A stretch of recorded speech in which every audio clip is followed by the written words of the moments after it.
Today's video is having to come to you from my garage because the weather here in South Delta is just terrible today. It's raining like crazy. I did want to do a video on why I ended up buying the W800 instead of the other obvious choice for people looking for air-cooled uh, standard motorcycles these days, the Royal Enfield 650. I'd actually put a deposit down on a Royal Enfield 650 before I'd had a chance to see the W.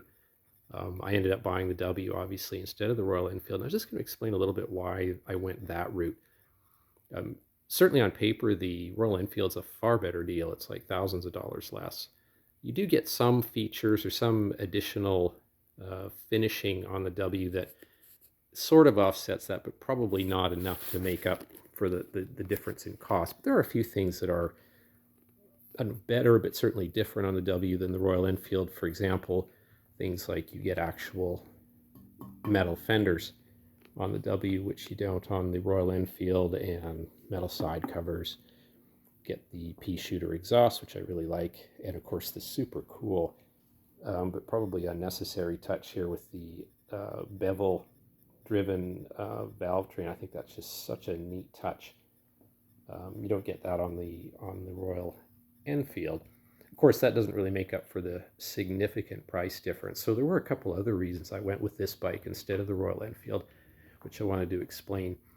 First is it's to do with my height or lack thereof. I'm a short guy. I'm only just under 5'6". I found the Royal Enfield Interceptor to be a little bit tall for me. I was a bit tiptoey on it, whereas the Kawasaki has a nice narrow end to the seat here. So this bike I can actually flat foot, which I really like.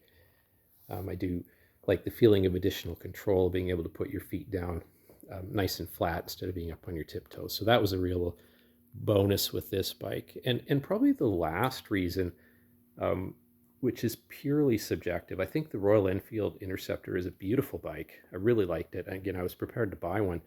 But for me, when I saw the Kawasaki in person, I just thought it's such, to me at least, such a gorgeous bike. I think they did such a great job with it in terms of the design, that I thought it even was more attractive than the Royal Enfield. And quite frankly, that was probably the main reason I ended up going with this bike instead of the Royal Enfield, even though it costs more and Kawasaki only has a 1-year warranty versus the 3 for the Royal Enfield.